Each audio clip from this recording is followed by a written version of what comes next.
Welcome to the day 2 of the 6th week of the 52-week Bible hearing plan. Let's listen from Genesis 20 to 23. Chapter 20.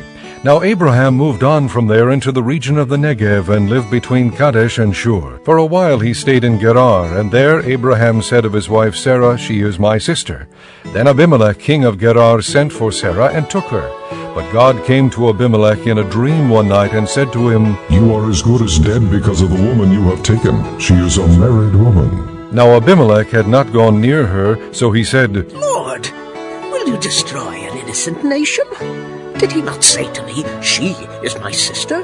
And didn't she also say, 'He is my brother'? I have done this with a clear conscience and clean hands." Then God said to him in the dream, "Yes, I know you did this with a clear conscience, and so I have kept you from sinning against me. That is why I did not let you touch her. Now return the man's wife, for he is a prophet, and he will pray for you, and you will live.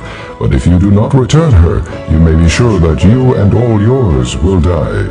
Early the next morning Abimelech summoned all his officials, and when he told them all that had happened, they were very much afraid. Then Abimelech called Abraham in and said, "What have you done to us? How have I wronged you that you have brought such great guilt upon me and my kingdom? You have done things to me that should not be done." And Abimelech asked Abraham, "What was your reason for doing this?" Abraham replied, I said to myself, there is surely no fear of God in this place, and they will kill me because of my wife. Besides, she really is my sister, the daughter of my father, though not of my mother, and she became my wife. And when God had me wander from my father's household, I said to her, "This is how you can show your love to me. Everywhere we go, say of me, 'He is my brother.'" Then Abimelech brought sheep and cattle, and male and female slaves, and gave them to Abraham. And he returned Sarah his wife to him. And Abimelech said, "My land is before you. Live wherever you like." To Sarah he said, "I am giving our brother 1,000 shekels of silver. This is to cover the offense against you before all who are with you. You are completely vindicated." Then Abraham prayed to God, and God healed Abimelech, his wife, and his slave girls, so they could have children again, for the Lord had closed up every womb in Abimelech's household because of Abraham's wife Sarah. Chapter 21. Now the Lord was gracious to Sarah, as he had said, and the Lord did for Sarah what he had promised. Sarah became pregnant and bore a son to Abraham in his old age, at the very time God had promised him. Abraham gave the name Isaac to the son Sarah bore him. When his son Isaac was 8 days old, Abraham circumcised him, as God commanded him. Abraham was 100 years old when his son Isaac was born to him. Sarah said, "God has brought me laughter, and everyone who hears about this will laugh with me." and she added, "Who would have said to Abraham that Sarah would nurse children? Yet I have borne him a son in his old age." The child grew and was weaned, and on the day Isaac was weaned, Abraham held a great feast. But Sarah saw that the son whom Hagar the Egyptian had borne to Abraham was mocking, and she said to Abraham, "Get rid of that slave woman and her son, for that slave woman's son will never share in the inheritance with my son Isaac." The matter distressed Abraham greatly, because it concerned his son. But God said to him, "Do not be so distressed about the boy and your maidservant. Listen to whatever Sarah tells you, because it is through Isaac that your offspring will be reckoned. I will make the son of the maidservant into a nation also, because he is your offspring." Early the next morning Abraham took some food and a skin of water and gave them to Hagar. He set them on her shoulders, and then sent her off with the boy. She went on her way and wandered in the desert of Beersheba. When the water in the skin was gone, she put the boy under one of the bushes. Then she went off and sat down nearby, about a bowshot away, for she thought, "I cannot watch the boy die." And as she sat there nearby, she began to sob.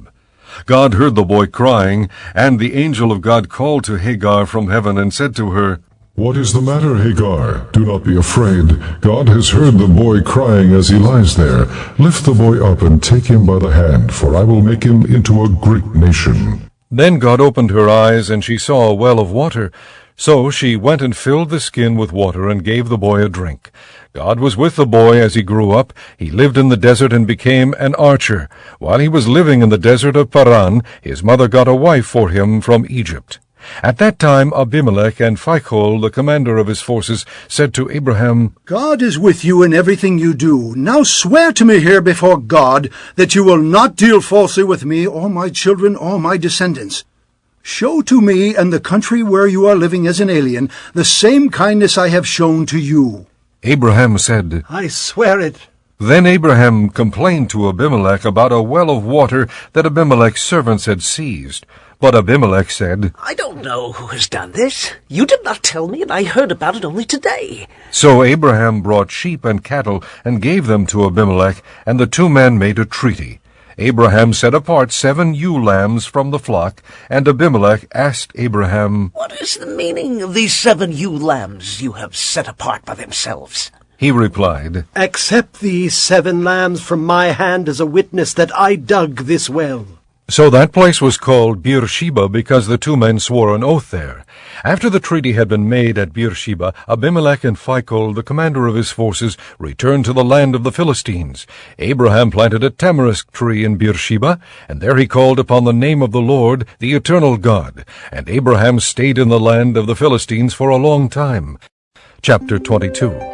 Some time later God tested Abraham. He said to him, Abraham, Here I am. he replied. Then God said, take your son, your only son Isaac, whom you love, and go to the region of Moriah. Sacrifice him there as a burnt offering on one of the mountains I will tell you about. Early the next morning Abraham got up and saddled his donkey. He took with him 2 of his servants and his son Isaac.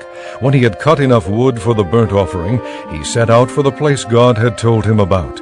On the 3rd day Abraham looked up and saw the place in the distance. He said to his servants, Stay here with the donkey while I and the boy go over there. We will worship, and then we will come back to you. Abraham took the wood for the burnt offering and placed it on his son Isaac, and he himself carried the fire and the knife. As the 2 of them went on together, Isaac spoke up and said to his father Abraham, Mother, Yes, my son. Abraham replied.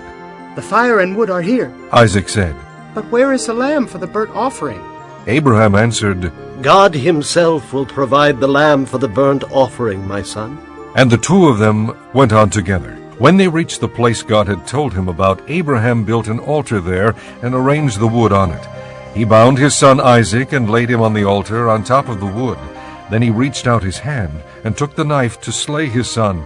But the angel of the Lord called out to him from heaven. Abraham, Abraham, Here I am. He replied. do not lay a hand on the boy. He said, Do not do anything to him.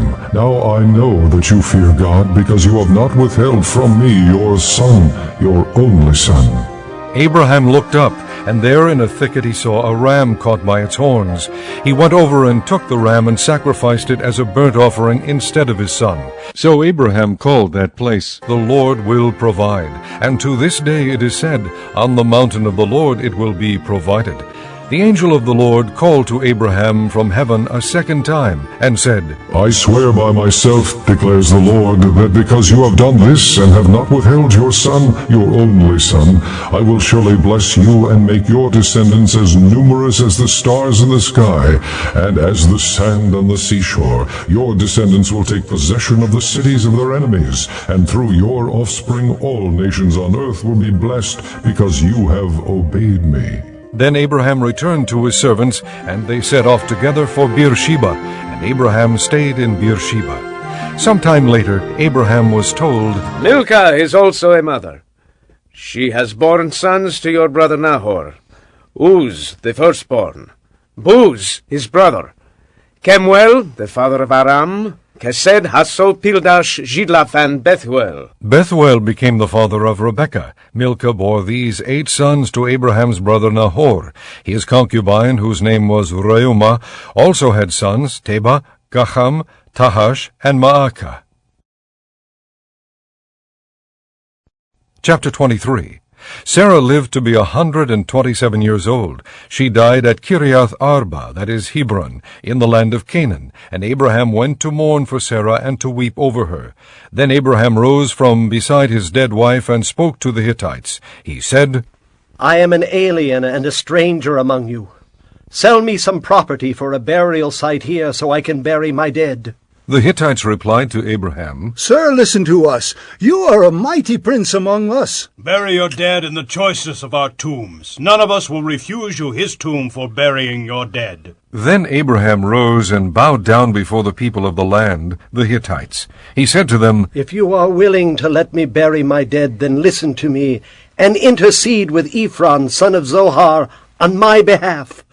So he will sell me the cave of Machpelah, which belongs to him, and is at the end of his field. Ask him to sell it to me, for the full price as a burial site among you. Ephron the Hittite was sitting among his people, and he replied to Abraham in the hearing of all the Hittites who had come to the gate of his city. No, my lord. He said, Listen to me. I give you the field, and I give you the cave that is in it. I give it to you in the presence of my people. Bury your dead. Again Abraham bowed down before the people of the land, and he said to Ephron in their hearing, Listen to me, if you will. I will pay the price of the field. Accept it from me so I can bury my dead there. Ephron answered Abraham, Listen to me, my lord. The land is worth 400 shekels of silver.